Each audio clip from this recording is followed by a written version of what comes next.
Black Star Network is here. Hold no punches. I'm real revolutionary right now. Support this man, Black Media. He makes sure that our stories are told.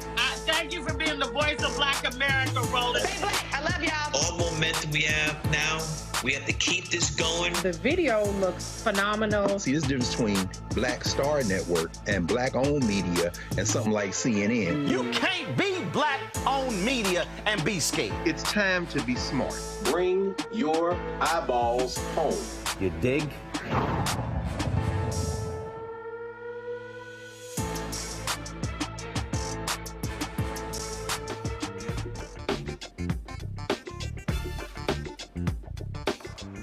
Oh, it's Wednesday, December 18, 2024, coming up on Roland Martin Unfiltered, streaming live on the Black Star Network. FIFA in the Funk House. Republicans are already seeing what happens when Elon Musk is the co-president. Guess what? They've decided, he said, we should shut the government down until January 20th and then keep it shut down for 33 more days. It's not going to hurt anything. So the continuing resolution that Speaker Mike Johnson was trying to get pushed forward, that's likely not going to happen. Oh, I can't wait to break it down. Speaking of stupid, Donald Trump has picked Herschel Walker to be the ambassador to the Bahamas. Can that boy spell Bahamas? Also, the House Ethics Committee secretly voted to release its report on former Congressman Matt Gaetz. He ain't happy. Y'all, we're going to talk about that and lots more. Oh, the fun is just getting started. It's time to bring the funk. I'm Roland Martin Unfiltered on the Black Star Network. Let's go. He's got it. Whatever the miss, he's on it. Whatever it is, he's got the scoop, the fact, the find. And when it breaks, he's right on time and it's rolling. Best believe he's knowing. Putting it down from sports to news to politics. With entertainment just for kicks, he's rolling. It's on go, roll, y'all. It's Roland Martin, rolling with Roland now. He's funk, he's fresh, he's real, the best, you know he's Roland Martin now.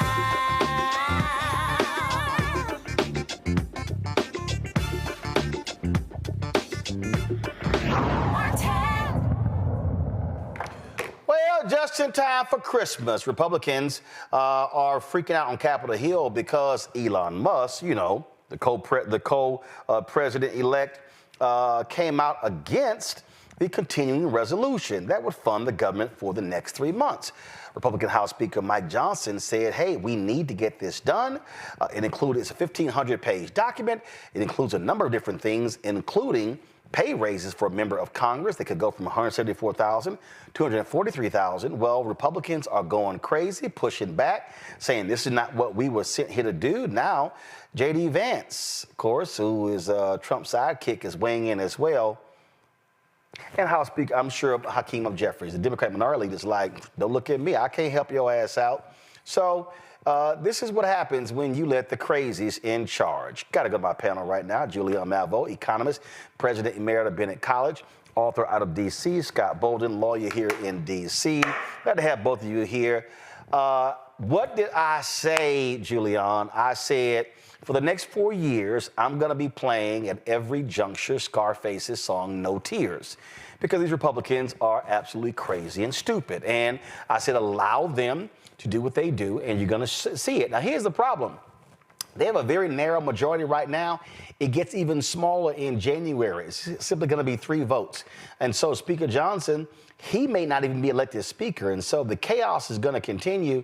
And so, hey, if they want to let Elon Musk run the whole show, by all means, do so. It's going to mean chaos. Oh, by the way, stock market today dropped 1,100 points. You're going to see more of that with these idiots in charge. Idiots is the right word, Roland. This is the most ridiculous times. Mike Johnson just scurry, try to get a deal. The deal that he got isn't perfect from anybody's perspective, but we have to have the $100 billion in disaster relief. Asheville, other parts of North Carolina, and other places that were hit by Helene and also Milton have not recovered and need the resources. And it's Christmas time. I mean, some of these people are still living in tents in their cars. And then we're looking at the farmers. And although, we still don't believe that black farmers are treated well, we do know that COVID and the supply chain issues have affected farmers poorly. And what Johnson did was usually those farm states or Republican states, got them and got some Democrats. And I thought we had a continuing resolution. I do not understand. Well, we know what happened. Elon Musk purchased his co-presidency. He purchased it with all the money he put into the Orange Man's campaign. So, but it's mind-boggling if you have a mind, and if you don't, it's business as usual. And they basically are doing their business as usual. But this affects the American people. If you shut the government down, who doesn't get paid? There's a question. And what percentage of those people are African American? There's another question. If you shut the government down, how do social security checks get processed? And we can just go down the list of questions that we have about what happens when government shuts down. So they don't care, though. They don't care. Elon Musk sees government as a profit center. His bond with Trump is that they both see government as a profit center. In other words, Elon Musk has billions of dollars of contracts with the United States government. He won't get his check either, but he won't miss it. So you're absolutely right. Let the sideshow begin, because it is a sideshow, unfortunately, under the big tent. So, Scott, here's the deal. Go to my iPad. This is from Politico. Speaker Johnson weighs spending Plan B as Elon Musk stokes opposition. We're looking at a called clean funding package, and here's the deal. They would drop $100 billion in disaster aid, plus $30 billion for farmers and a one-year extension of the Farm Bill. So you know what? It's going to be a whole bunch of folks in those red states who are looking for disaster relief, can't get it now, and those farmers. And that's where, I'm sorry, they voted for his dumb ass. This is what they get. And so it's going to be a lot more of this in these red states. And so Democrats, if I'm Hakeem Jeffries, this is what I do. Don't come look at me. Go talk to them. I'm good. Nah, this is what y'all wanted. Don't come holler at me. I'm not gonna save your ass. You voted for it, America. That means you bought it, right? Now you deal with it, right? You own it, as we say. And watch two relationships that over the next 4 years, especially the first two. The two relationships you're going to have to really focus on, and you're going to be doing commentary on, is the relationship between Trump and Musk and how long that lasts, because Musk believes he owns the government and the White House right now after investing over $100 million in buying it with Trump. And then the second relationship, based on the economy, the tariffs, these continuing resolution deals that may get killed ultimately in the House, that relationship between MAGA and Republicans, elected officials and voters, right?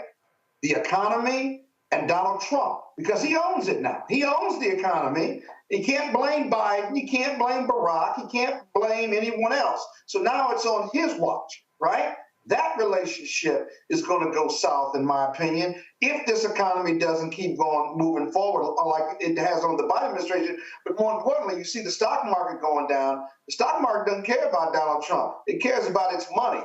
And so those two relationships that I just spoke of are what's at risk every day once the Republicans take over. And so watch that.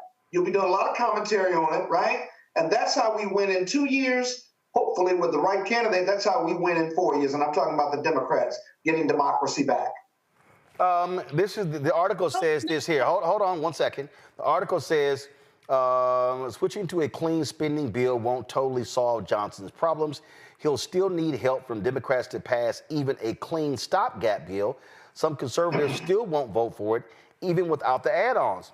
And I'm sorry, this is where, if I'm Democrats, I go, no, Johnson, you got more than 218 votes on your side. You pass it. Don't come begging at me. And again, let me be clear. I understand people watching may say, yeah, but damn, that's going to be cold-blooded because it's going to impact folks. It could cause checks to stop. I understand that. But again, since a majority of Americans decided they did not want Vice President Kamala Harris, they did not want Democrats, they did not want to reward the people who fixed this economy and got it back, and they want to reward the people who tanked it, that's where you say, nah, boo, it's on you. No, boo, it's on you. It's amusing and not at the same time to watch some of this. Until very recently, these Trump voters said it was about the economy because he said he was going to bring prices down. Now, last week, this week, he said, oh, I can't do that. Prices are not going to come down. Well, how did they believe? Well, you know, they believed him, and now they're going to have a big surprise because prices are going up. Everything about everything he's promised to do is going to raise prices. Deportations will raise prices. Americans are not going to go out there and pick that lettuce. So that the deportations will raise prices. Tariffs are inflationary. The very small rate cut that we experienced today from the Fed raises issues, and they have said already, we're not going to do this again. They have 3 rate cuts this year. They said they'll only have 2 next year. They were projecting 4. So they are concerned about the economy, although, you know, the Fed tries not to meddle in politics, and so they're not going to say very much. But they said plenty when they say we're only going to raise lower rates twice. And what they said, Dow Jones heard, and therefore you saw that stock drop. So the people who believe that man are going to get what they believed in. Unfortunately, the rest of us who did not believe that man and still have to eat, live, and do all that, we're gonna feel it too. People are gonna feel it. But perhaps, as A. Scott says, if they feel it enough, in 2 years, we can at least take back the House. Well, and so again, you know, Donald Trump posted this ridiculous statement, him and J.D. Vance on Truth Social. It's a whole bunch of crap. He talked about Congress is going to consider a spending bill that would give sweetheart provisions for government censors and for Liz Cheney and Blue. And then you see this right here. Then they claim will make it easier to hide the records of the corrupt January 6th committee, and on and on and on. Increasing the debt ceiling is not great, but we'd rather do it on Biden's watch. If Democrats won't cooperate on the debt ceiling now, what makes anyone think they would do it in June during our administration? Let's have this debate now. We should pass a streamlined spending bill that doesn't give Chuck Schumer and the Democrats everything they want. And so then he goes, Republicans want to support our farmers, pay for disaster relief, and set our country up for success in 2025. The only way to do that is with a temporary funding bill without Democratic giveaways, combined with an increase in the debt ceiling. Anything else to betray our country. The reality, Scott, is Donald Trump increased the debt by 25% when he was there before. And so they're a bunch of liars. And I'm telling you, this is where I would say Democrats say, man, don't even come talk to us. Right. Don't even come talk to us. Right. Listen, come January, the Republicans will have a 3-vote margin in the House. They're going to have a 6-vote margin in the Senate. Now, nothing can get out of the House unless Republicans pass it. And this is where, if I'm Hakeem Jeffries, I tell my 215, chill. We ain't doing nothing for y'all. No, you go work your side and get all the votes. Because whatever y'all want to pass, this on y'all. Go right ahead. And then, so when Trump's tax cuts, when that comes up, they want to make them permanent, it's going to jack up the debt. And then they want to cut all sorts of programs. That's when you sit there and say, go right ahead. Knock yourself out, go right ahead. And when all these folk in these red states start whining and complaining about not getting services, that's when you say, I'm sorry, it's above me now. You need to call Johnson. You need to call Johnson. You need to call Thune. You need to call Trump. Don't call us, because this is what y'all wanted. Y'all wanted crazy. Y'all wanted these fools. Now you got them.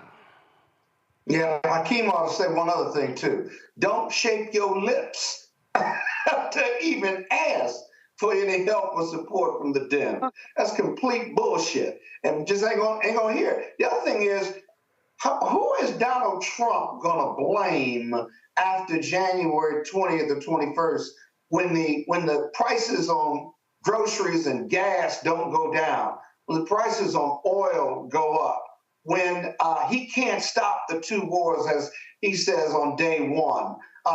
who's he going to blame when he commutes the sentences or gives pardons to the disruptors who attacked the Capitol in 2020? You see, the blame game only goes so far, and he'll lie and try to. How long will his supporters, either in the House or Senate or the MAGA supporters, as the economy gets worse and worse under his leadership, who is he going to find to blame? What more lies is he going to tell until the 10 red states who get the most entitlements in this country, or the senators and House of Representatives, feel empowered because they can't win with Trump in 2 to 4 years? They've got to figure out a way to win without him as well as without his money. They can't do that if this economy is going south and he's not fixing it. And historically, we know the Republicans don't have the ability, political or business or economic ability, to deliver a strong economy. Only the Democrats do that after cleaning up the Republicans' mess, historically going back to, I guess, 1965. So we'll see. Those are real issues we got to watch and look at. There you go. Hold tight 1 second. Got to go to break. We come back. More to talk about all the crazy drama here. And, of course, President Biden. Y'all know he's still president. He's still president. And so we'll talk about his remaining days in office. He spoke at a DNC Christmas reception on Sunday, where Vice President Kamala Harris also spoke. We'll have that for you. Plus, lots of other stuff we want to talk about, folks, deal with, including the mayor of Atlantic City. That brother, y'all, he got indicted for telling his daughter to lie about what she told law enforcement. We're going to deal with that. And all them FBA B1 Negroes who were slamming Vice President Kamala Harris and who were demanding reparations. Well, guess what? That white conservative Ed Bloom, he's now going after a reparations bill that was passed in New York. Didn't we try to tell y'all this was going to happen? Okay. Got a few words for y'all, too. We'll be right back. Hi, I'm Isaac Hayes III, founder and CEO of Fanbase. Fanbase is a free-to-download, free-to-use, next-generation social media platform that allows anyone to have followers and subscribers on the same page. Fanbase was built through investment dollars from equity crowdfunding from the Jobs Act. People just like you helped build Fanbase, and we're looking for more people to help build Fanbase. We are currently raising $17 million in a Regulation A crowdfund on Start Engine. We've already crossed $2.1 million, but we're looking to raise more capital from people just like you that deserve the opportunity to invest in early stage startups without having to be accredited investors. So right now, I'd like you to go to startengine.com/fanbase and invest. The minimum to invest is $399. That gets you 60 shares of stock in Fanbase right now, today. And then use Fanbase to connect with friends, grow your audience, and be you without limits.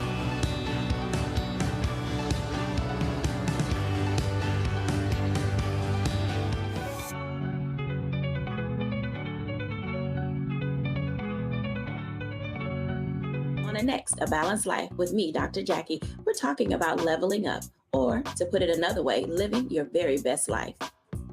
How to take a bold step forward that'll rock your world. Leveling up is different for everybody. You know, I think we fall into this trap, which often gets us stuck because we're looking at someone else's level up journey, what leveling up means to them.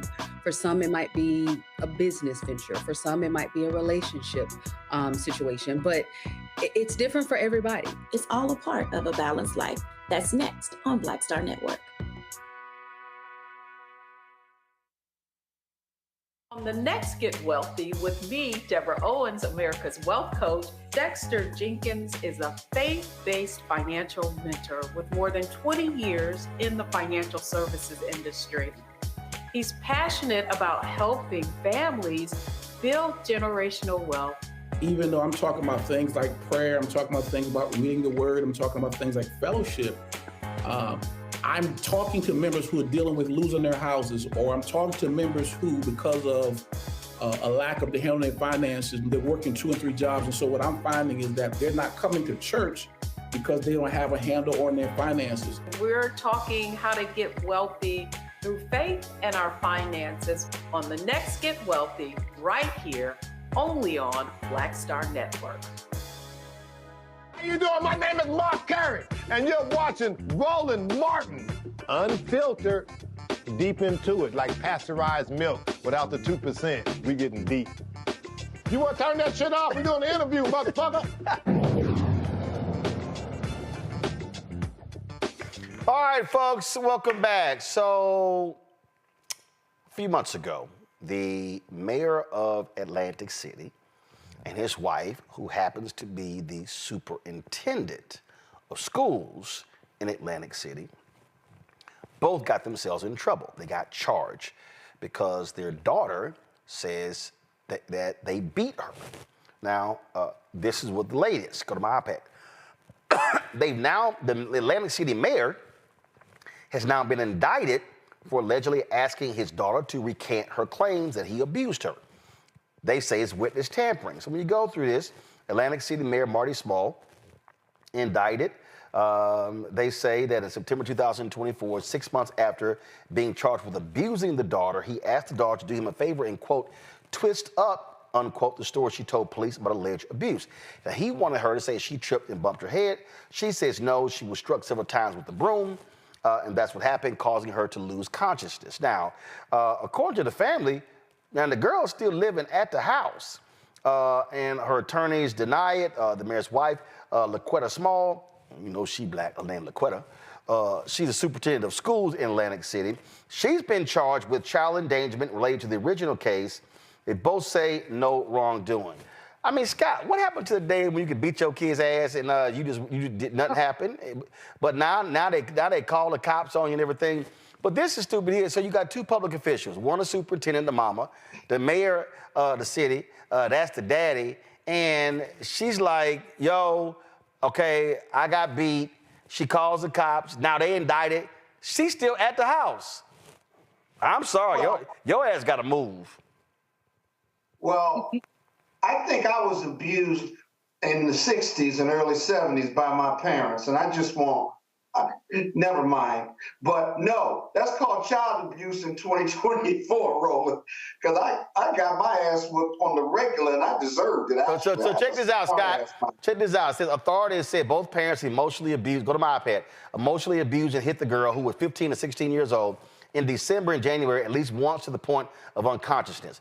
Prosecutors filed court documents in April saying the Smalls disapprove of their daughter's boyfriend, who secretly used a video chat to record an alleged instance of the mayor physically and verbally assaulting the girl. An affidavit from prosecutors say the girl at one point acknowledged making up the accusations because she was angry her parents wouldn't let her go out with friends.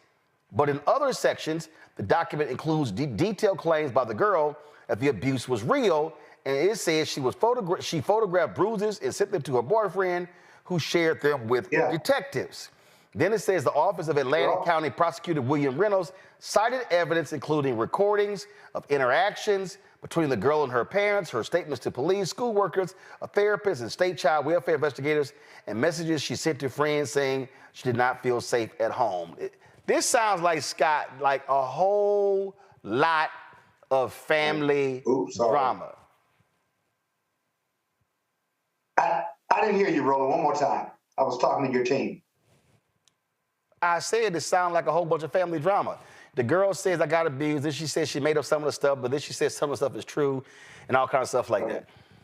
This is going nowhere fast, okay? This ought to be in family court, one. And two, it ought to be the girl clearly is confused. She may be abused. She should have her own guardian ad litem lawyer representing her interests. She should not be in the home, because if she was beat when she was unconscious, then that's not a good environment for her. And her guardian ad litem should remove her from the home and put her in a relative's home or in Children and Family Services home. So I don't know why they're indicting the mayor for having that conversation with her daughter. Listen, these conversations take place all the time in poor dysfunctional families or just dysfunctional families. But that's the remedy. But I'm not sure you ought to be indicting an elected official for having a conversation, because I know his lawyers, the mayor's lawyers are going to say, yeah, they had conversations about it. You put her back in the home, and they had conversations about the credibility of the daughter's allegations and resolving this, making this a private family matter, so forth and so on. That's what I'd say if I was the mayor's lawyer. And so this all get worked out, but the daughter ought not be in the home, because if you keep her in the home, then the government is saying it's okay and safe for her to be in the home. Otherwise, why would you let her go back to the home? So it really doesn't make any sense. This isn't going anywhere. This is a case that cries out for resolution and settlement, not criminal indictment. Julian?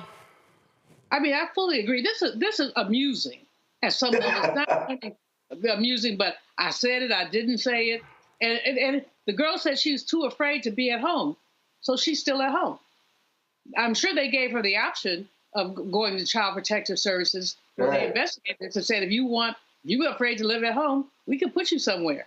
Now, somewhere is probably not as nice as home is, and that's probably a consideration as well. And then I'm very curious about this boyfriend. Like, how old is he? Is he an adult male, or is he a teenager also?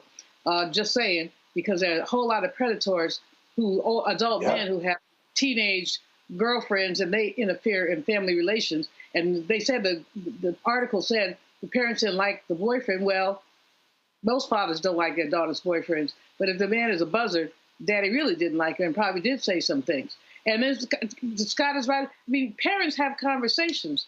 I'm just thinking back, for whatever reason, I really can't figure it out. I used to get my butt beat on the regular. And one time I got beat for, my mother said, I've beaten you for shit you did and for shit you thought about. You have beat me for thought about. That year they sent me down to Mississippi to live with my auntie in Moss Point, Mississippi. She just whipped out a strap on you in a minute. And she was a little short, fat lady. Rip out extension cord, whatever.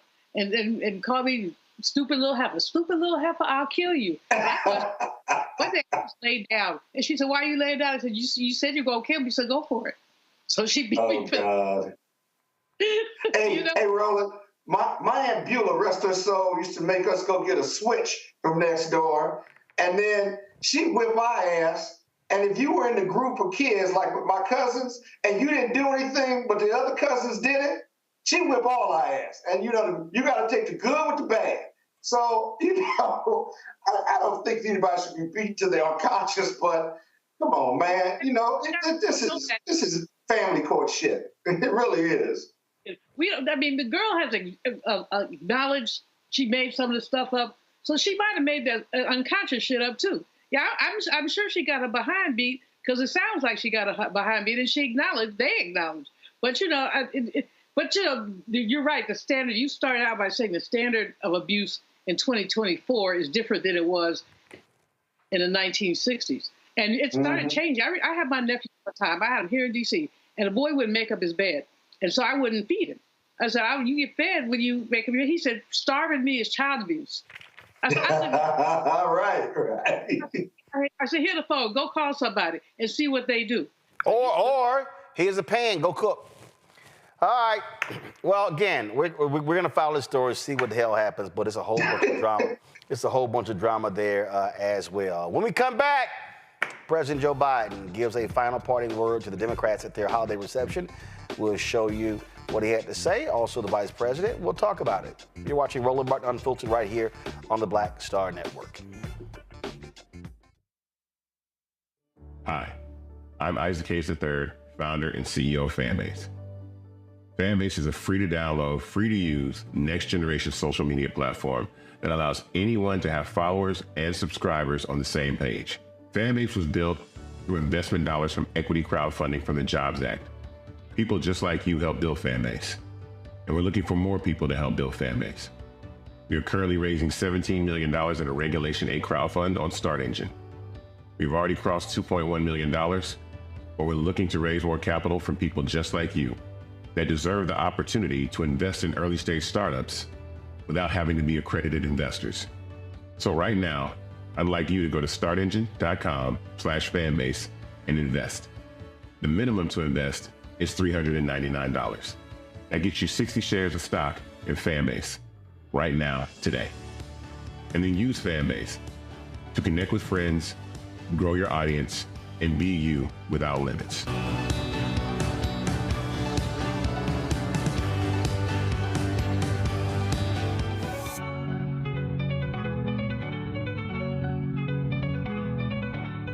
Now streaming on the Black Star Network. I had been trying to get a record deal for a long time. You know, when I finally got signed to the Motown record label in 2003, I was 34, 35 years old.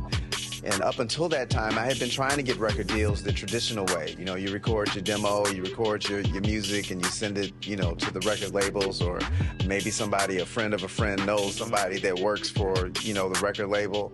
And really, chemistry that was my last-ditch effort at being in the music business. How long have you been trying? I've been trying since I was a teenager. Wow.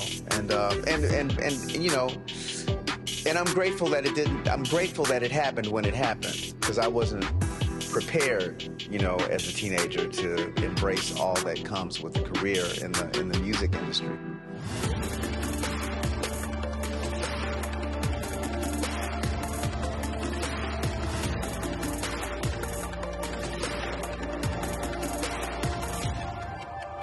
This is Motown recording artist Kim. You are watching Roland Martin Unfiltered. That boy, he always unfiltered though. I ain't never known him to be filtered. Is there another way to experience Roland Martin than to be unfiltered? Of course he's unfiltered. Would you expect anything less? Watch what happens next.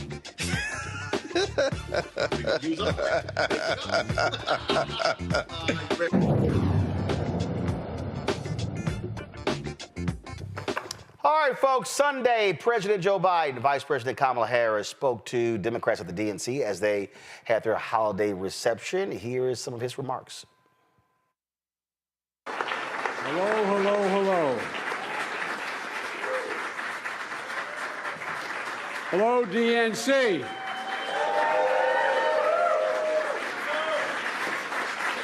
I want to thank Jamie Harrison for his leadership as chairman. There was a congressman down there in his state that called me one day and said, Joe, you're going to have to decide on a chairman. Let me tell you who it is. I said, sure, whatever you say. Anyway, it turned out that, Jamie, you've done a hell of a job. And, you know, the fact is that when we started off, as you heard me say many times, I didn't plan on running again. And because things had changed in my life. And but I got a call from Chris Gorge and others saying, you know, we ought to do this. There's a lot at stake. I spent you heard me say, I know I only look like I'm 40, but I've been around a long time. And there's one advantage of having been the oldest president in American history. I've gotten to know virtually every world leader in the last 50 years. I know them pretty well. And what I realized more intensely than I ever did before, that we are the essential country. That's not hyperbole. It's not about what we want to be. Ask yourself the question, if we don't lead the world, who does? Not a joke. Who does? Who leads if we don't? And when I decided to run, I thought we could win, I determined I was going to have an administration that looked like America, represented every aspect of America. And we kept that commitment. I don't think anybody's going to be able to turn that around. And thanks to all of you for your support to the DNC. Jill and I, Kamala and Doug, could never have gotten to the White House without you, and that's not hyperbole. We never could have gotten as much done as we did without you. You not only contribute to campaigns, but you did something I think even more important. You're willing to lend your names, your reputation, your character to the effort. When you signed that check, you knew what you were doing. You're putting yourself on the line. And we're forever grateful for your character. The one thing I've always believed about public service, and especially about the presidency, is the importance of asking yourself, have we left the country better shape than we found it? Today, I can say with every fiber of my being, with all my heart, the answer to that question is a resounding yes. Yes.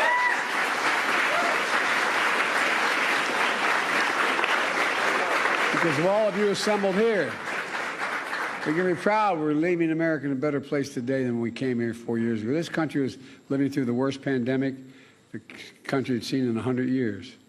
Our economy was in a tailspin. Millions of people were out of work. Businesses were being shuttered. Schools were closed. And there was no plan for going forward. Just 2 weeks before being sworn in, we just witnessed something we thought would never happen in America.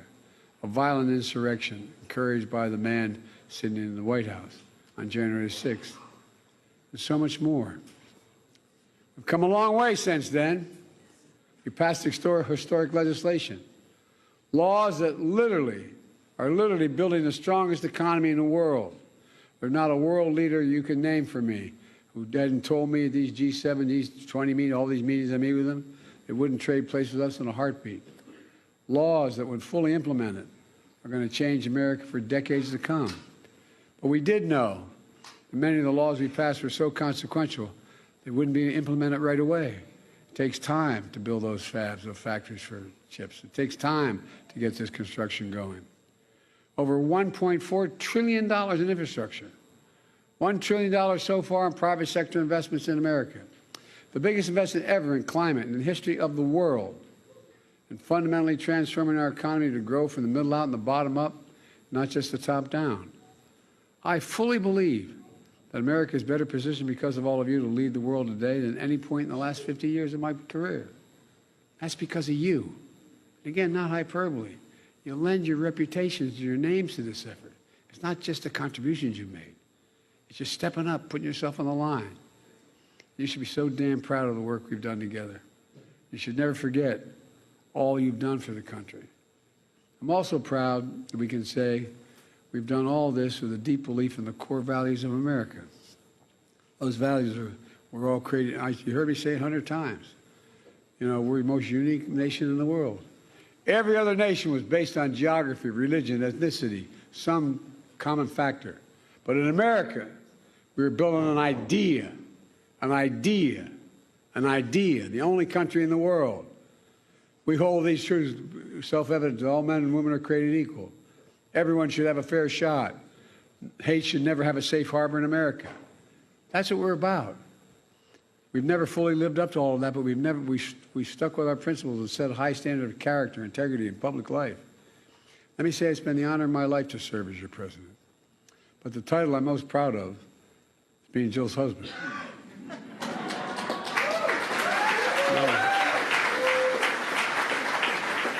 You know, it's well known by now. I had asked her 5 times. Thank God she said yes the 5th time. But I think she's been one of our greatest first ladies, and I mean that sincerely.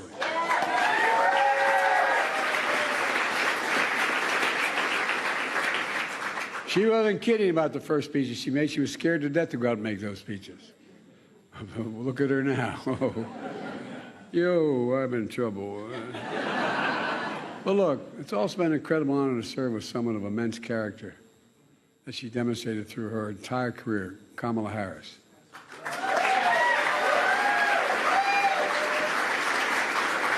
I knew what I was doing to ask her to be my vice president. I knew her. I knew of her. I knew about her. I knew her record. I trusted her. She always served this country with purpose and integrity, and she always will. And you're not going anywhere, kid, because we're not going to let you go. Not going anywhere. You know, just as our great second gentleman, I love that, second gentleman. This guy's one of the best lawyers in America. This guy gave up a practice. This guy's an incredible guy. And one thing we have in common, I used to practice law for about 10 days, but I used to practice law. But the thing Doug and I have in common, we both married way above our station. Thank you, Doug and Kamala, not only for your service, but Jill and I are grateful to call you dear friends. Look, let me close with this. Our time in office is coming to an end. The America of our dreams is calling us to stay engaged. We're not, Jill and I don't think Kamala and Doug are going anywhere. We look to the future. It's more important than ever to keep organizing, to keep talking to folks. We all get knocked down. My dad would say, when you get knocked down, you just got to get up. Get up. The measure of a person or a party is how fast they get back up. And to know what we believe in is really worth fighting for. That's the road ahead. To never give up. To keep the faith. To know that what we're doing matters. I know I'm going to stay engaged. I know Kamala and Jill and Doug are going to will as well. And I know you will. We need you badly. The country needs you badly. We just have to remember, you've heard me say it 1,000 times, remember who we are. We're the United States of America, for God's sake. Many of you are students of history.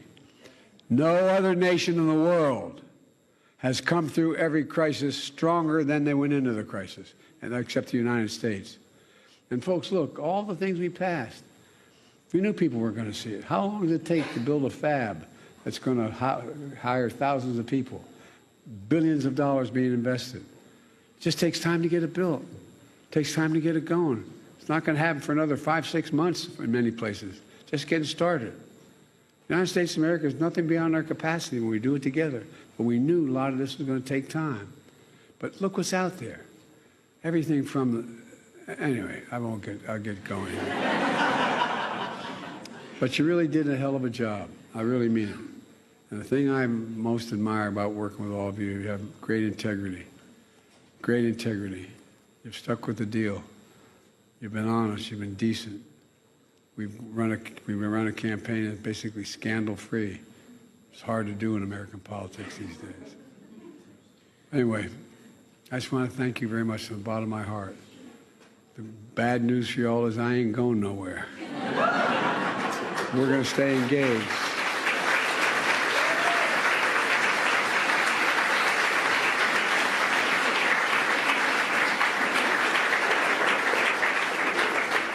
And having been listed the poorest man in Congress for 36 years, I may be able to actually contribute now.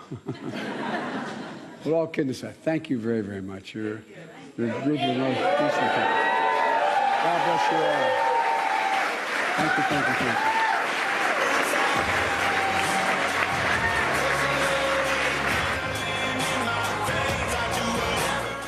All right, folks, you heard President Biden there reference Vice President Kamala Harris. She also had a few words to say.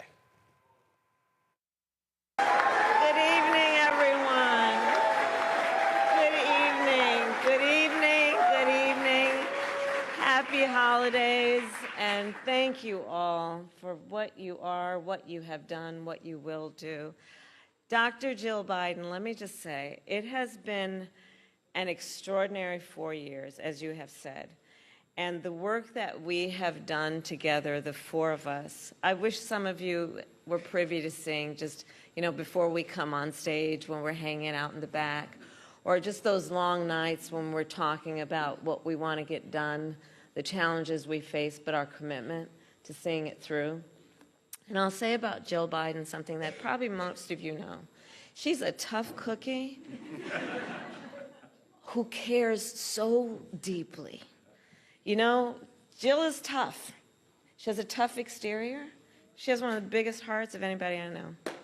She cares about the people. The way she talks, for example, about her students, the way she talks about people who are often overlooked, are just not thought of in any way that they should be, that's who Jill is. And so, Jill, it's been an extraordinary experience to work with you, and our friendship is lifelong, as you know, and I love you. Thank you. Thank you. And can we hear it again for the first, second gentleman of the United States?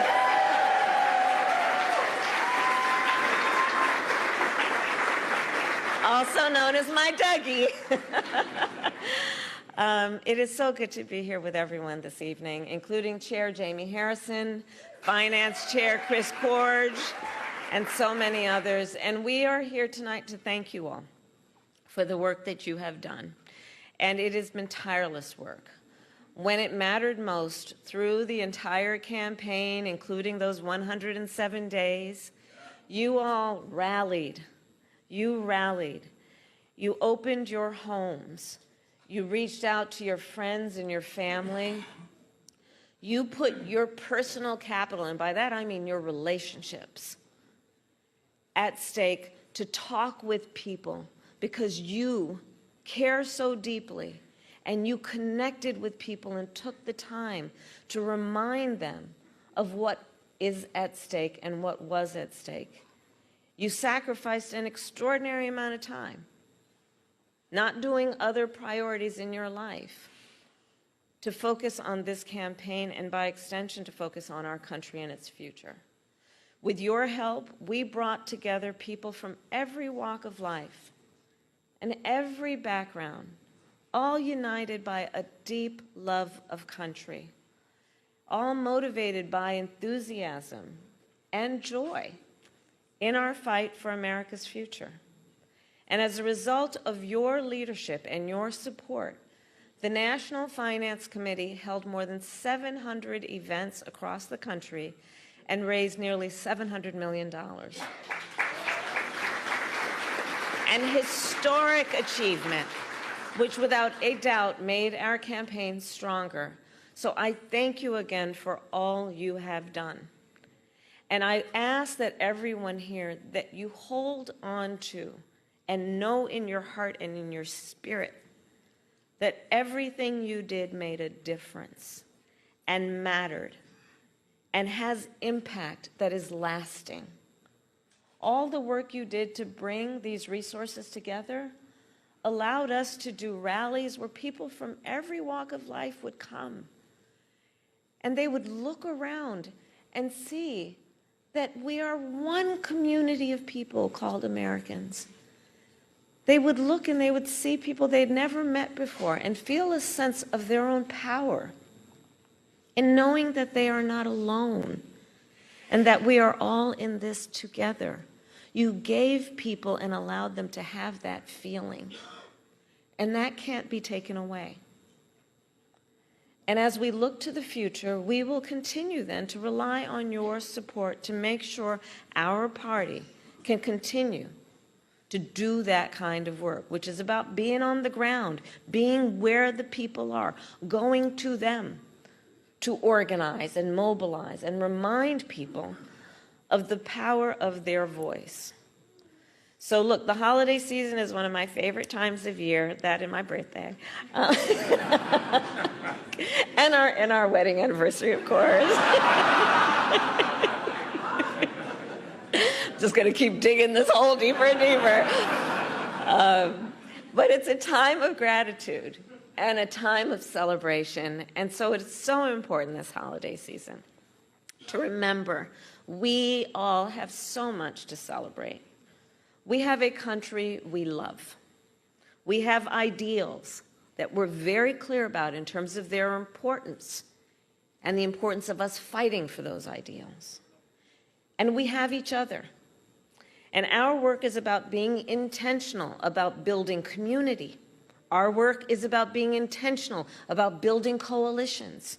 Our work is fueled by our knowledge that the vast majority of us have so much more in common than what separates us. We who understand that we are all in this together. We who, as I like to say, look in the face of a stranger and see a neighbor. That's how we do our work. And we who know that the true measure of the strength of a leader is not based on who you beat down, it's based on who you lift up.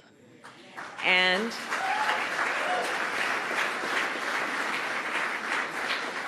that spirit, the spirit with which we do our work, and hear me when I say this, that spirit that fuels the countless hours and days and months of work that you have put into this, that spirit can never be defeated. Our spirit is not defeated. We are not defeated. Let's be clear about that. We are strong. We are clear about why we are in this. And because you're here right now, I say, again, thank you, because not only are you clear about all of that, you're willing to put in the hard work. And that work must continue. We cannot let any circumstance or situation or individual ever take away our power to know why we do what we do, and our ability to then get that work done. And especially because we know what we stand for, and that's why we know what to fight for. We here believe in the promise of America. We believe in the promise of freedom, of justice, of opportunity and dignity, not just for some, but for all. We know that fighting for the promise of America takes hard work. Now, y'all can help me finish this. Many of you have heard me say it. But we like hard work. Hard work is good work. Hard work is joyful work. And in the new year, we will continue our work with hope, with determination, and with joy.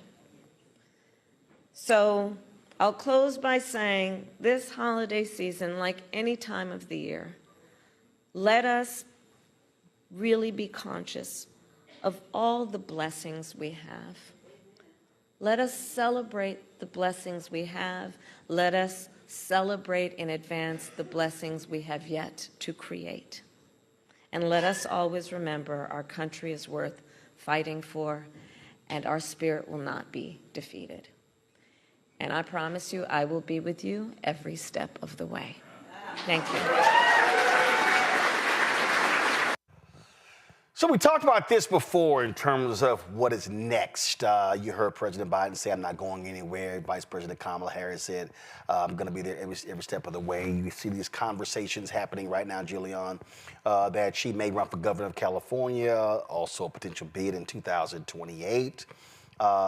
Frankly, I think what you have to do is, first of all, get past the inauguration of the insurrectionists. Spend some time, figure out where you're going to be living, things along those lines, and then make that decision. You know, and also you have to deal with this reality of how rank and file in the party feel about her as a person. Can she make a national comeback? She was a United States Senator. She ran for president in 2019. Dropped out before the primaries even started. Biden picked her as vice president. It was an up and down 4 years as vice president. Democrats were targeting her, wanting her off the ticket. Biden performs horribly in June 27th debate. She becomes a nominee, saves, if you will, salvages the party, comes within 1.6 points of 1.6% of becoming the 47th president of the United States. From your perspective, where does she go from here? Well, I think she's going to weigh her options. Frankly, what her election or her candidacy showed all of us is that America is not ready for a woman of color as president. I hate to say that, but it's real. Well, America also showed they're not ready for a woman president. Well, yeah, they didn't give it to him either. So if I were she, I would go on and run for the governor of California because that's a very powerful position as well. It's the 5th largest economy in the world. She's a California girl. She's roots in the Bay Area, living in L.A. Her husband has a home in the L.A. area, or they have a home in the L.A. area. I should put it that way. But so, you know, the governor of California is nothing to shake a stick at. And quite frankly, she will be able also to help others. But, you know, that's not going to be a cakewalk for her either. There will be a primary. Gavin will be in the primary. No, he's term limited. No. That's right. I forgot. Sorry about that. Yep. So she again. There's nobody else in California politics who is as towering a figure as she is. Although there's some little wannabes in the Assembly or in the Senate that would possibly go for it. But I think it's a much safer bet for her if she wants to stay in politics. I don't think that, and it sounds like she does. And I think in the perspective of progressive legislation, California is a fulcrum of that, and she could basically do national leadership on progressive issues without risking, and it's a big risk, running for president again. If she runs in 28 and doesn't win, that's it. Bye, Kamala. So, as I said, I'm not she. But if I were she, I would definitely go for the governorship of California and maintain my space in a national political space and remain an inspiration to especially to Black girls. I mean, she said a lot on the trail. She talked a lot about Black girls. I saw her, I don't know how many times, see a little Black girl in the audience and go and talk to her. And that meant a lot to a lot of people. That's not a policy thing, but it's a feel-good thing. It was like Barack and the little boy when, he let the little boy touch his hair. So that's what I would do, and I think it's the safest bet for her. She doesn't have to be safe, but she does have to win. The thing here, Scott, is that, listen, if she runs for governor and wins, she still makes history. The first black female governor in American history. Also, California is the 4th largest economy in the world. So it's not like it's a small state and it could play a huge role when it comes to American politics. Your thoughts? Yeah, maybe, but let me say this. What she wants to do, the only part of her choice is does she want to stay relevant and stay in the national spotlight? Don't know that answer. Pundits will talk about that. The reality is, what do Democratic voters, how do they feel about her, and where do they want her to be? She can't afford to lose again. Running for governor of California sounds really good.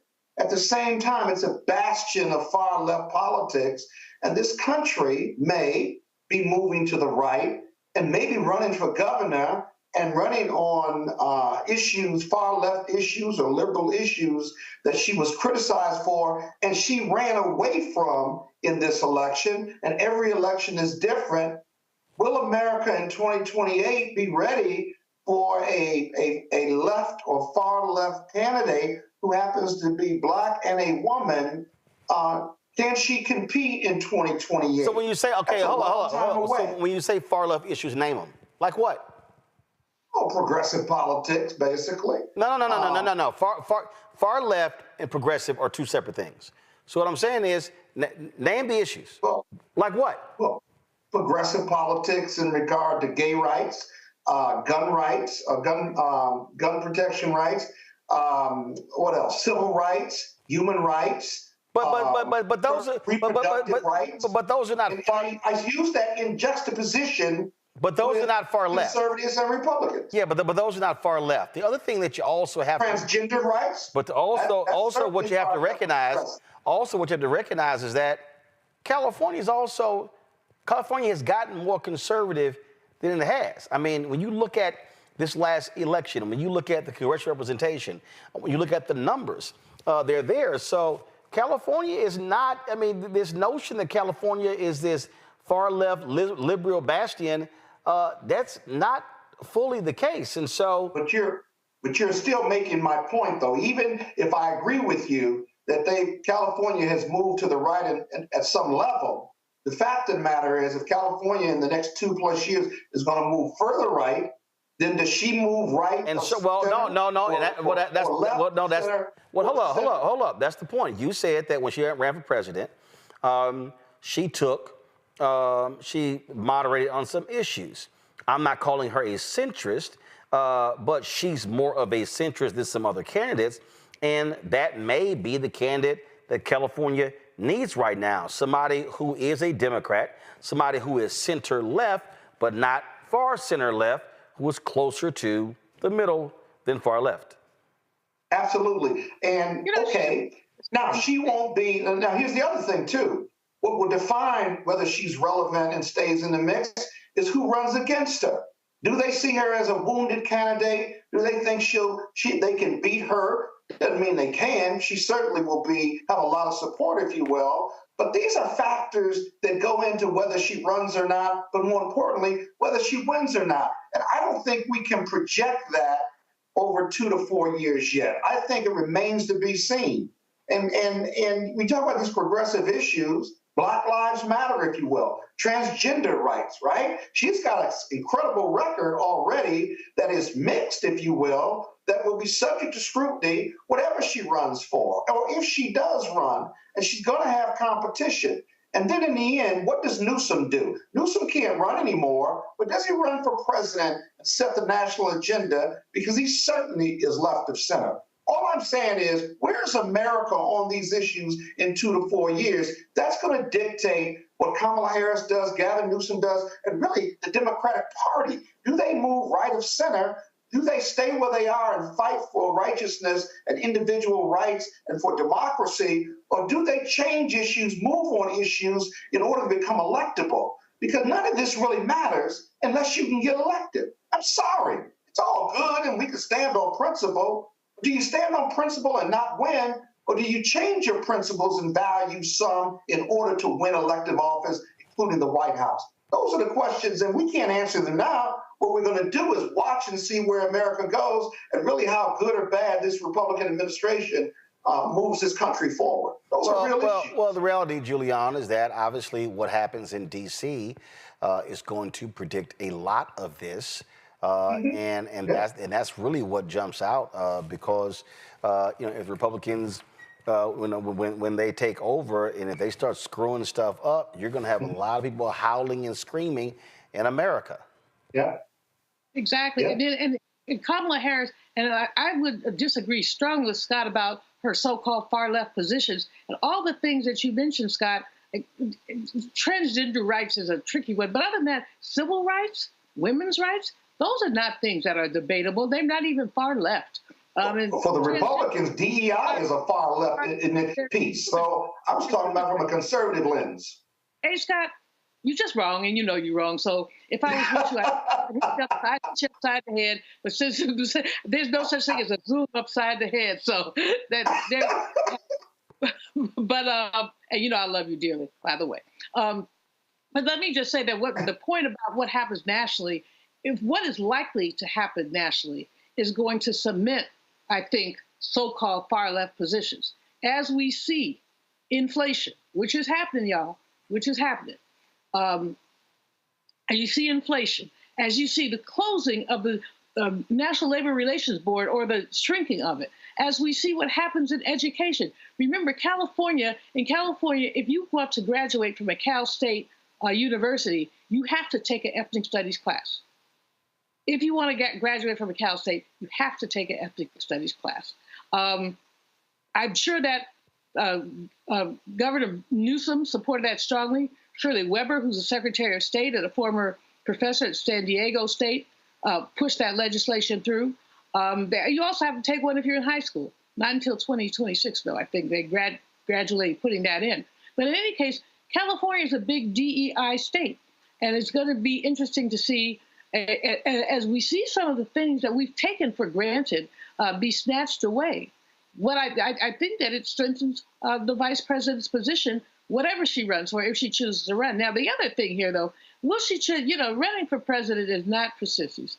She found that out in 2019 when she did make it through one primary, dropped out, raised a bunch of money, but didn't have the organization nor the momentum. This time she did. But part of it was inheriting part of Biden's organization. I mean, she had her own organization, but she inherited the organization of a long distance runner in getting the Democratic establishment nomination or organization. So just looking at that, again, I think this is not a safe bet for her, but I think it's her best bet. I think the presidency for a black woman is just a woman of color. At this point, it's just out of the realm. I'm still disturbed, although black men didn't do the worst things. 21% of black men did vote for the Orange Man. And when I've talked to some about why, many of them thought he would do the economy better. Well, we're going to see about that. But many, including one of my own male siblings, that he just couldn't see a woman in that position. Mm-hmm. I mean, yeah. I mean, he's a little sexist pig. I don't know how he has 4 sisters, but maybe that's why he's a little sexist pig, actually, because he has 4 sisters. But many of his friends were on the side. We don't want a woman in there. So when you look at that, you just got to say, while we want to win, as I think you said, and Roland, we got to be pragmatic. Can she win? And what can she win? Mm-hmm. She's won statewide in California 3 times. She's won statewide in California 3 times. That's something worth saying. All right, folks, hold tight 1 second. We come back. We're going to talk about conservatives who are targeting any efforts when it comes to reparations. No shock there. Also, New York Mayor Eric Adams says Democrats lost because they compared Donald Trump to Hitler. Wasn't that J.D. Vance, who's his vice president? So what the hell is Eric Adams talking about? Isn't Eric Adams really trying to position himself for a Trump pardon. We're going to talk about that. You're watching Roland Martin Unfiltered right here on the Black Star Network. What's up, y'all? Look, Fanbase is more than a platform. It's a movement to empower creators, offering a unique opportunity for everyday people to invest in Black-owned tech, infrastructure, and help shape the future of social media. Investing in technology is essential for creating long-term wealth and influence in the digital age. The Black community must not only consume tech, we must own it. Discover how equity crowdfunding can serve as a powerful tool for funding Black businesses, allowing entrepreneurs to raise capital directly through their community through the Jobs Act.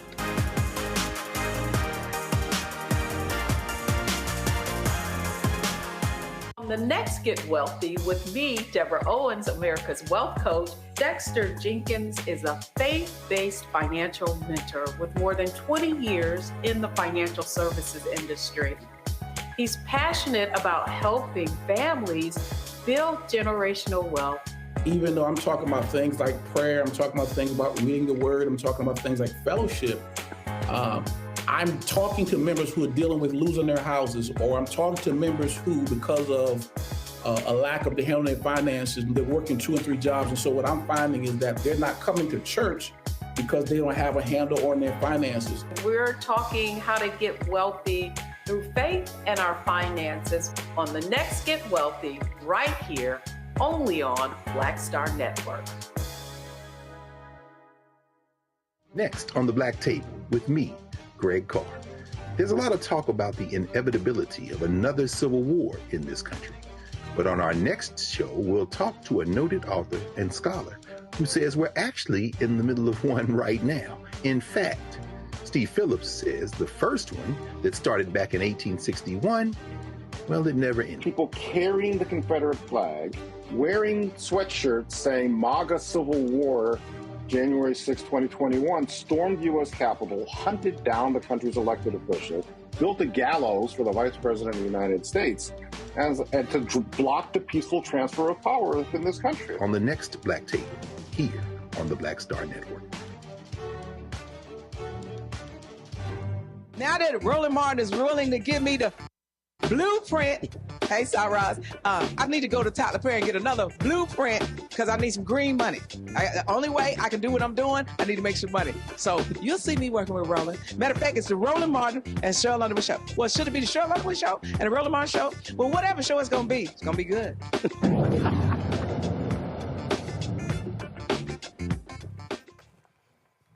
All right, Donald Trump plans to nominate Herschel Walker to be his pick to be ambassador to the United Nations. Let's see. What's Herschel's qualifications?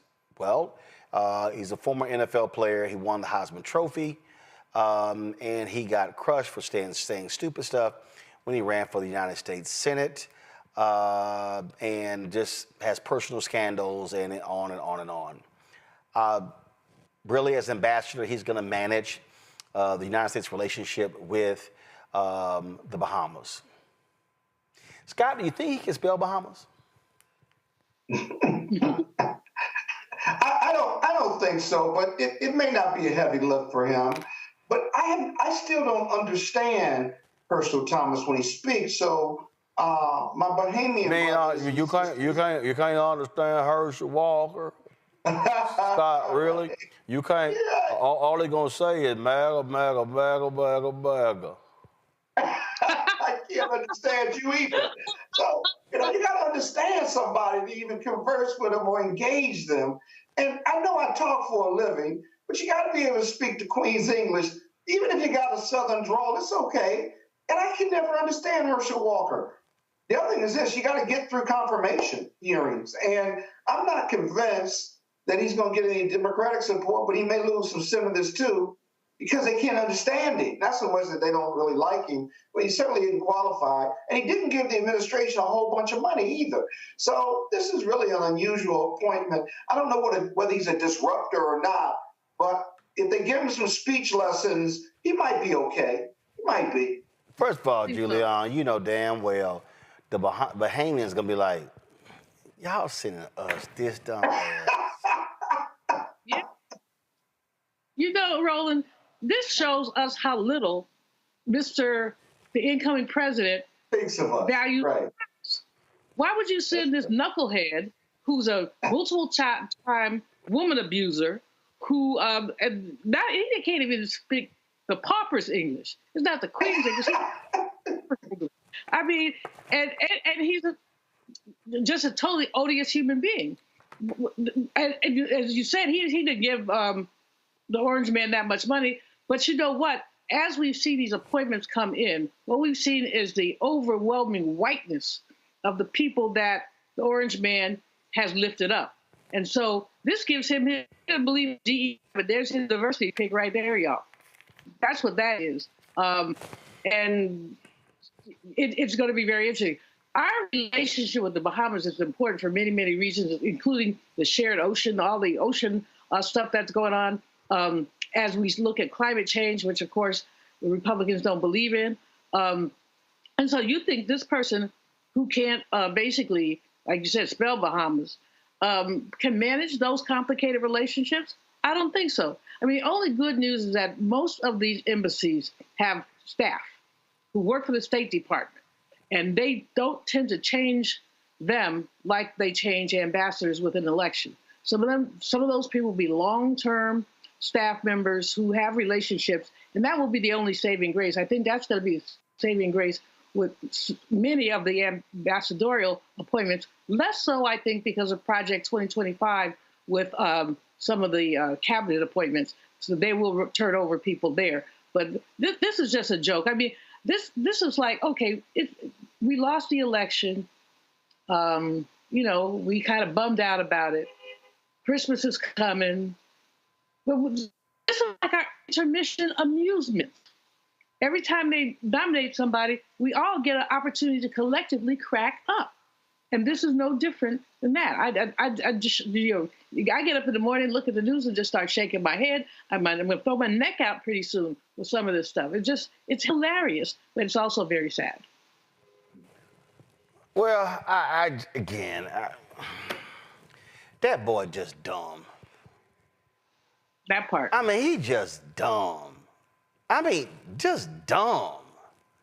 I could not even imagine if Herschel Walker's people said you have a 10-minute interview with him, I would try to figure out what I'm gonna do with the other 8.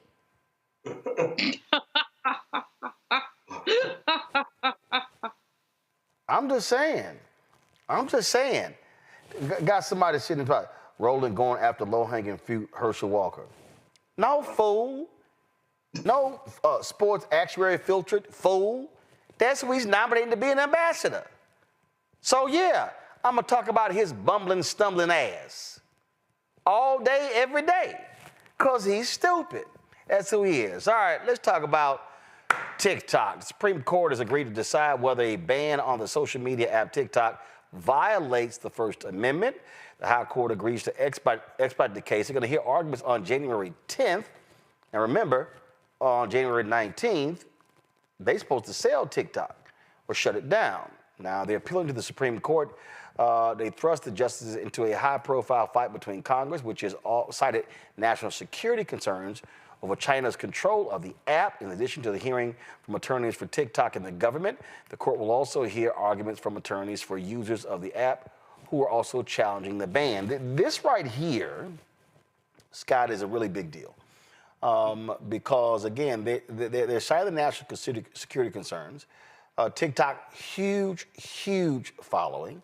And the concern of members of Congress is that China has access to all of the data of the users, but more importantly, they have the ability to impact what happens in this country by controlling the algorithm. Yeah, so this is a big fight, and it's a big fight vis-a-vis First Amendment of the TikTok users and national security for a company that ultimately is owned by China, who is, while interdependent economically and on trade between the United States and China, is also one of our military adversaries and continues to be a threat in regard to Taiwan, in regard to our economy, our technology, our businesses from America to do business there, stealing our IP. and all of these issues. Now TikTok's users certainly love TikTok. Small businesses make money off of it, but it's still a national security issue. Donald Trump has been back and forth in regard to his position on TikTok. He thinks TikTok helped get him elected, and so look for, regardless of what the Supreme Court does, if it strikes down the law, look for Congress to quickly implement a law that will withstand scrutiny by the Supreme Court. But if the Supreme Court continues to uphold the lower court's decisions for the D.C. Circuit, then look for Donald Trump to either cut a deal vis-a-vis the sale and resale of TikTok or the owner that's ultimately owned by China, or look for an executive order or for an emergency session from Congress, now that the Republicans are in control, to scale back that bill or to create a new bill, because Donald Trump is not only popular, but he's got control of the House and Senate. All of this is heavy lifting. And remember, we don't have a continuing resolution to keep the government open at the same time. So if that doesn't get done, how big of a priority will TikTok be to the administration and the House and the Senate? And so we'll have to see. But you can better believe there's pressure on the United States Supreme Court to strike down this law. If that happens, that removes all the challenges with the president and the other two houses, the Republicans, to do something about it. Julian, to Scott's point, remember Donald Trump was against TikTok, then all of a sudden David Yaz, a big investor, started giving his campaign. He was like, well, you know what, I guess not. I guess I love me some TikTok. I mean, this is truly Donald Trump is a corrupt individual who will say or do anything. And the fact of the matter is he can easily be bought. There's no doubt in my mind. Very easy. I mean, he's been bought and paid for 3 or 4 times. And even though he has been bought, we have all these other issues of him thumping Bibles, selling Bibles, and expanding his brand of just theft and plutocracy. That's what you have. The TikTok thing is fascinating because it is a security risk as long as China owns the thing. We know that we've had significant competition with China. We've had them hacking into any number of things. We've seen some of the hacks. People have had their bank accounts hacked into, had other things hacked into, and China is not our friend. Mr. Trump, the thing about it, Roland, the man is just inconsistent about everything. He was inconsistent about TikTok. He's inconsistent about China. If you kiss his behind long enough, he'll change his mind about just about anything. I mean, if Planned Parenthood had a few mil to give him, he'd probably come down very strong for abortion. That's just how he is. And so we have this TikTok thing, though, is serious. Although I agree with Scott, if we don't have a government, what priority will TikTok be? The law now has to be sold by, I think, the 19th. And but will anybody enforce that if we have no government? What if there's no Department of Justice because they just let the thing shut down? I don't think that they're going to go that far. I think the notion of the clean spending bill is what we're going to end up with. But I do think that they're taking it to the wire, which is what Republicans very often do. And my other concern, we keep talking about Lil Mike Johnson. I don't think he can be reelected as Speaker. So then what do we end up with? We end up with Marjorie Taylor Greene or some other big old fool? So that government becomes like the clown show. Well, it kind of already is. It becomes a clown show with this extremism. The TikTok case, for me, it's important, but it's not of predominant importance. But it's not important. It's not important to you, but it's important to a lot of content creators, and also TikTok is a major information source. The reality is, polls showed 18 to 39 folks in the 1839 demo. A majority of them got their information during this election from Instagram and TikTok, and so it is real. So this has national security concerns. You're talking about a major conveyor of information, and so there are going to be a lot of eyes on this particular case here. Let me go to Atlanta, where another case, Rudy Giuliani. I just love how Rudy, little dumbass, keep getting in trouble. Because now he lost the case to the two sisters in Georgia. They've been snatching all his stuff. Now he's been ordered to appear at a contempt hearing to give up more assets. This is the WSB TV website. He's been ordered to appear next month to face claims that he should be held in contempt for failing to turn over assets to the Fulton County election workers he defamed following the 2020 election. Of course, he was ordered to turn over all of his assets to pay off the $148 million judgment against him. He's been disbarred, Scott.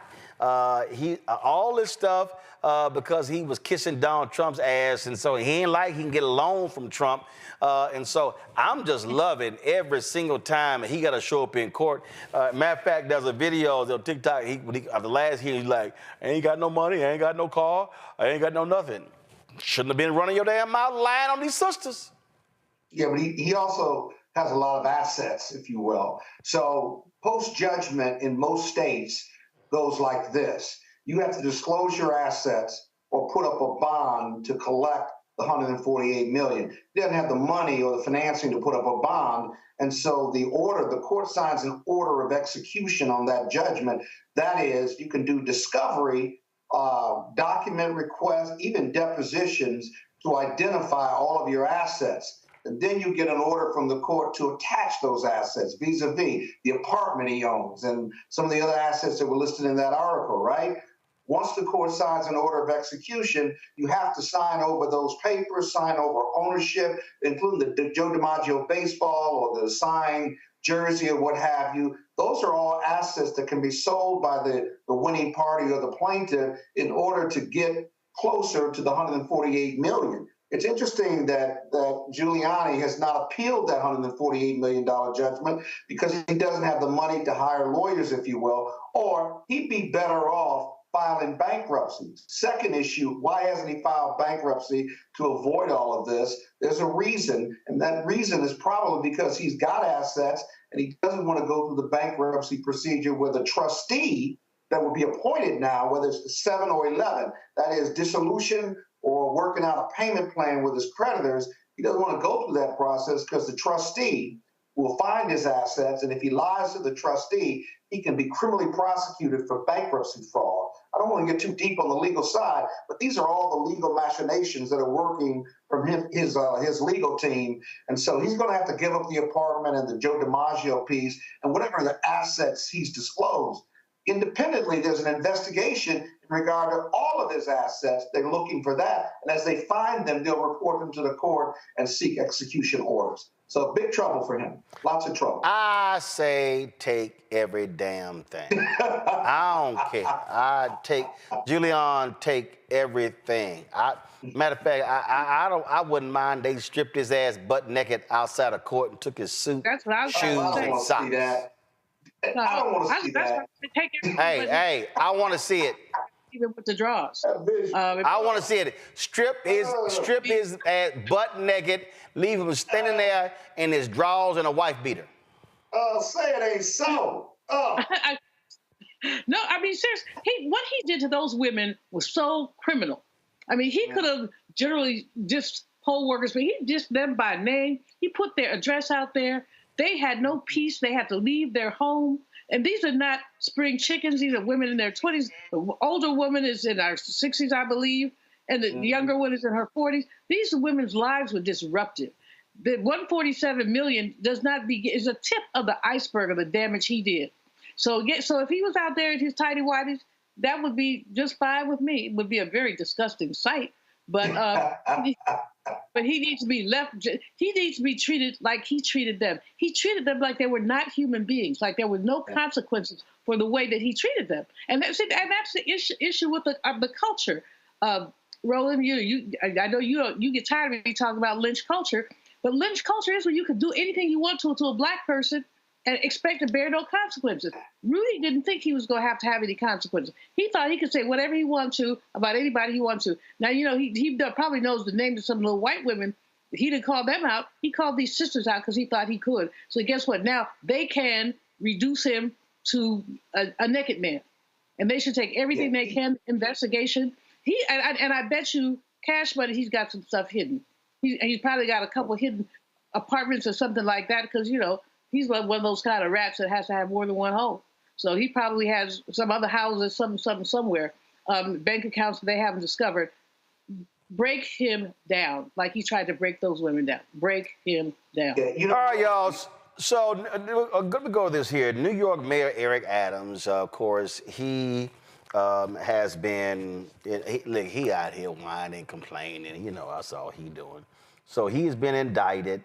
And so he then did an interview with Dr. Phil on his Mary Street TV. Now, first of all, if you do Dr. Phil's show, you already know you trying to appeal to Donald Trump anyway. And so now you have Adams literally sounding like Donald Trump by saying that the Democrats have weaponized the Department of Justice against him.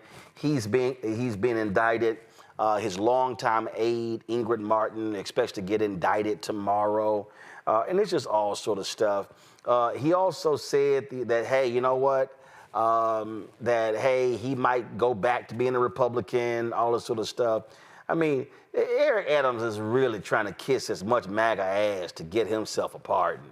So just listen to this nonsense he told this fool, Dr. Phil.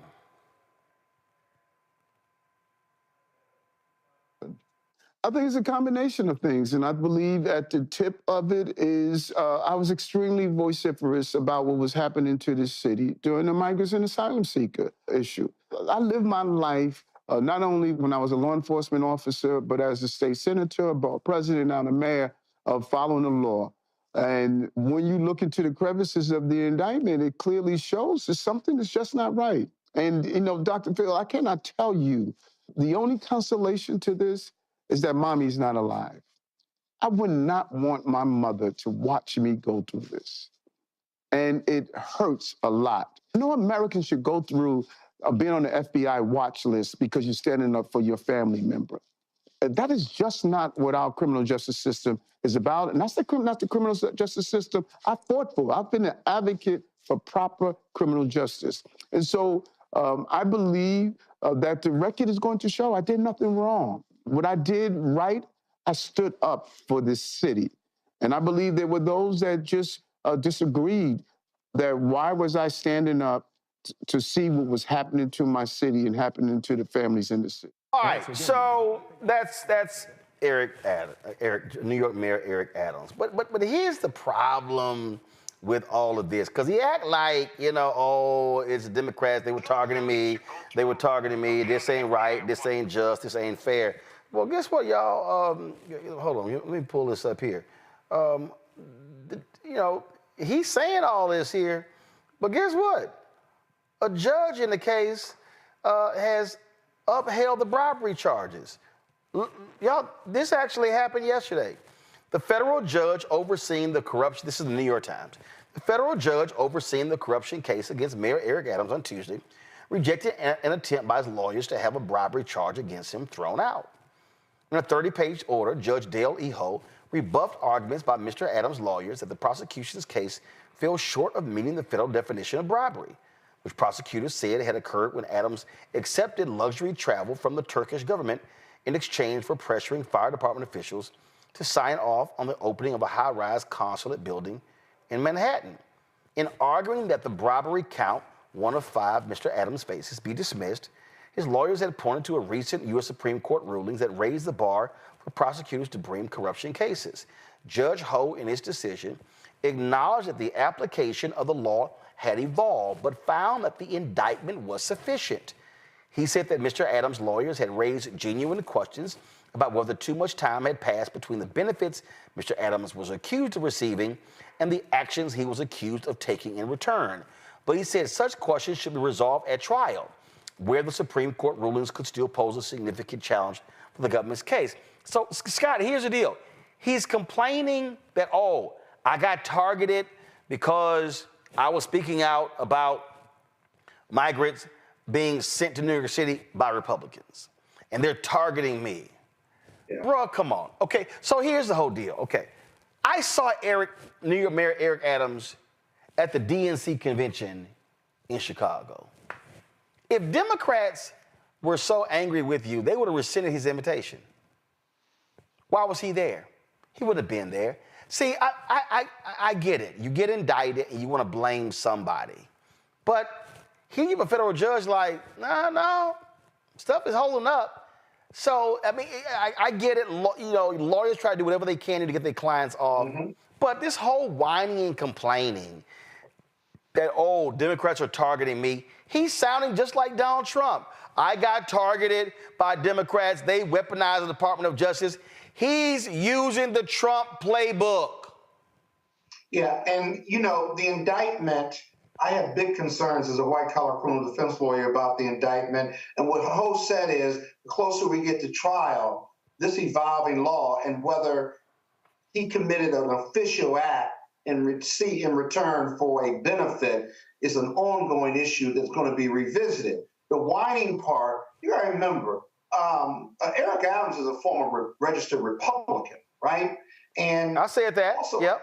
As a Democrat elected mayor of New York City, he initially started and wanted to work with the administration to get more money, not to get rid of the immigrants, right? On that move that Southern Florida and Texas bust these immigrants up to the sanctuary city of New York, he sought more money. He got some federal funding. He did not get enough, and then it became a political liability, even with the funding that it received, because the immigrants just kept coming, if you will.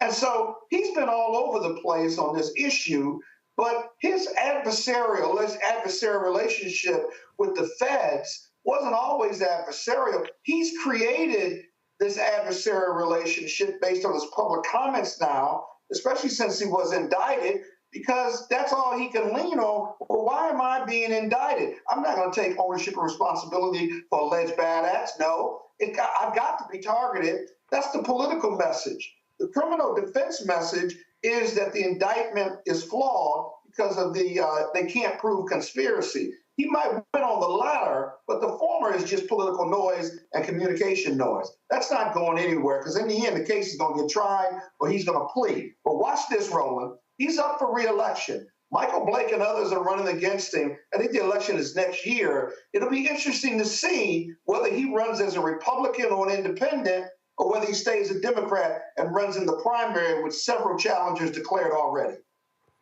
Absolutely, but the whining. I mean, listen, Julian. It's a Trump playbook, pure and simple. Absolutely, and it's unworthy. It's unworthy of him, frankly. He's been a strong mayor, a strong rhetorician. Now suddenly he's turned into a wuss. They picking on me. Oh, they picking on me. No, they're not picking on you, dude. They have some evidence. Now, I don't know how strong the evidence is, frankly. And I think the point that Scott made earlier about the sequencing, they gave him some goodies before he was mayor, and they wanted goodies when he became mayor. Is that a quid pro quo, or is that a relationship? And it's illegal. And those are the things, as Judge Ho said, that will be decided at trial. I think that Adams does not want a trial. I think he's shopping for a pardon, probably shopping because he is, obviously his stock has gone all the way down in New York. He's probably shopping for a position in the Trump administration, since he keeps saying he might go back to being a Republican. Well, go on with your bad stuff. We don't care. But again, Trump has a black people problem. The best he could come up with was Herschel Walker, as we talked about in the last segment. So, hey, Herschel Walker, Eric Adams, and then I guess what's her name has left him, Omarosa. So there's somebody, Candace Owens. He can make her his press secretary. Eric Adams is, I'm just pretty disgusted with him because I think that he's not playing it. Frankly, I don't want to use a gender metaphor, but he's not playing it like a man. He's playing like a wuss. Listen, I don't get it. But hey, listen, I guess you'll do whatever you can to try to position yourself for a pardon, so you potentially don't go to jail on these bribery charges. All right, quick break, and we'll be right back on Roland Martin Unfiltered right here on the Black Star Network. What's up, y'all? Look, Fanbase is more than a platform. It's a movement to empower creators, offering a unique opportunity for everyday people to invest in Black-owned tech, infrastructure, and help shape the future of social media. Investing in technology is essential for creating long-term wealth and influence in the digital age. The Black community must not only consume tech, we must own it. Discover how equity crowdfunding can serve as a powerful tool for funding Black businesses, allowing entrepreneurs to raise capital directly through their community through the Jobs Act.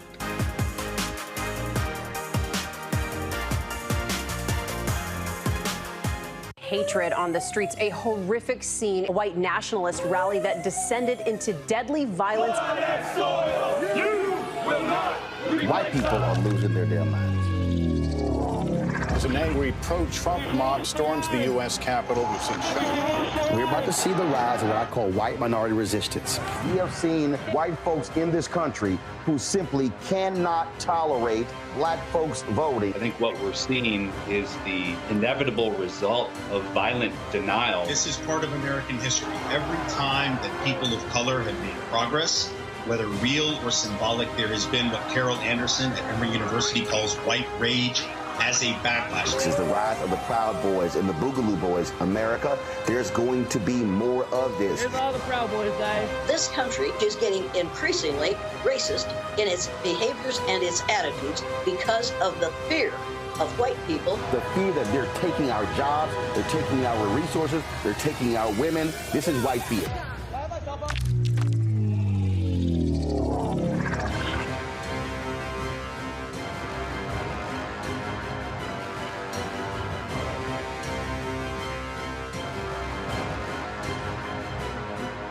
This is Tamala Mann. And this is David Mann. And you're watching Roland Martin Unfiltered. All right, the DOJ announced that Ryan Phillips, a former sergeant with the Daleville Police Department in Alabama, will serve 16 months in prison for a civil rights violation. The assault took place on March 1st, 2022. The former Alabama police sergeant was sentenced to over a year in federal prison with nearly 2 years of supervised release after pleading guilty in August to beating a man in a jail cell. Phillips confirmed that he entered the cell and struck the man, quote, multiple times about the chest, back, and face. The man was alone in the cell and was not a danger to himself or to others. Now, of course, this is sort of important because guess what? You ain't gonna see many of these happen over the next 4 years because Donald Trump's DOJ, frankly, will allow cops to do whatever the hell they want. Speaking of whatever the hell they want, the House Ethics Committee secretly voted to release its report on former Congressman Matt Gaetz. The report is expected to be made public before the end of the year and possibly as early as the end of the week. The House Ethics Committee had investigated Gaetz for several years over allegations of sexual misconduct and illegal drug use. He repeatedly denied any wrongdoing. A separate Justice Department investigation into sex trafficking allegations against him concluded last year without any charges brought against him. Now, he posted a message on Twitter, Julian, where he was like, I was investigated, I was cleared, nothing actually happened. Yes, when I was single, I did some wild stuff. I did some freaky stuff. He didn't really say freaky, but that's basically what he said. And he's like, this is just unfair. Well, guess what? You played with fire, now your ass getting burned, Matt. And guess what? It's a lot of Republicans, they want to see his ass crispy, Julian. They want him burnt. Well, you know, he was notoriously poor at collegial relations with his fellow Republicans, so nobody has his back. Everybody's like, bye, boo, just go. And he can whine all he wants. He can put all the messages on Twitter or X or whatever as he wants. The fact is that he had sex with an underage girl. He was a member of Congress, and he had sex with an underage girl. That's illegal, in addition to being immoral and a bunch of other stuff, too. I mean, he's accused of trafficking because he's moving these children. A 17-year-old girl may look like a grown woman, but she's a child. And he basically is trafficking these children. You can, just like Eric Adams, you can run your mouth all you want to, but as Dr. Maya used to always say, truth is a stubborn fact and a lie will die. Well, the stubborn fact about Matt Gaetz is that he has no integrity, that he is a freak, Not only is he a freak, there's nothing wrong with being a freak, but if you're an illegal freak, I mean, find some grown women to freak on. But they probably wouldn't put up with your monkey behind.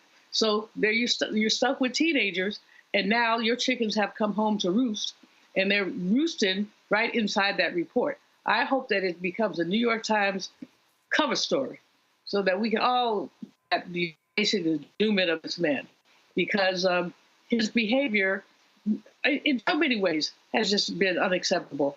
And as no Republicans want to be his friend. You have you seen one Republican, even Miss Marjorie Taylor Greene, who is about only a half a step up from him in the scumbag category, but even Miss Greene has not said anything to defend him. Oh no, but she said if they release this, they should release everything, including every single report I filed against all the members of Congress for sexual harassment, everything else. I say, Scott, bring that shit. Yeah. Yep. Yeah. You know, it'll be interesting. This report that's going to be released, one of the reasons it's going to be, there's such a delay, is because what they're going to do is go through that report page by page, line by line. And if there's anything that needs to be redacted vis-a-vis national security, but I'm not sure what national security issues there would be, or they want to protect the privacy of these individuals, especially the ones that were underage at the time of the event. So you got to go through that. But the reality is the good stuff, the juicy stuff, and it's all got to have a lot of juice to it, is going to be out there. Remember, he's contemplating the serious Republican nomination or run for the governor of Florida.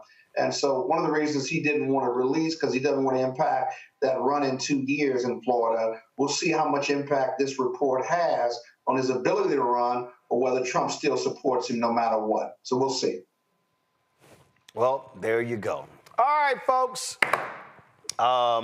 We'll certainly see what happens. We appreciate both of you joining us. Scott, Julian, thank you so very much. Enjoy the holidays. Not sure what you're doing, but have loads of fun. Thanks a bunch. Folks, that is it for us. Don't forget, support the work that we do.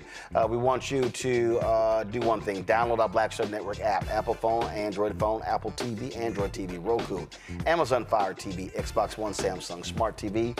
Be sure to get a copy of my book, White Fear, How the Browning of America is Making White Folks Lose Their Minds. Available at bookstores nationwide. Get the audio version on Audible. And, of course, be sure to get your Roland Martin Unfiltered merchandise. Get your shirt, FAFO 2025. And don't blame me. I voted for the black woman shirts.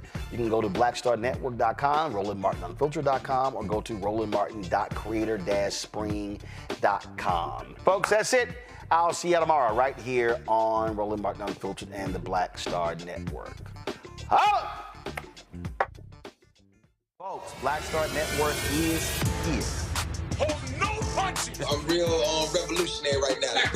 Support this man, Black Media. He makes sure that our stories are told.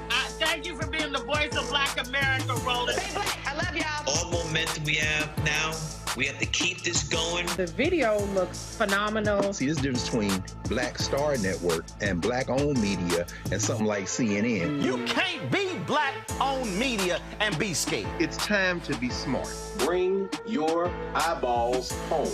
You dig?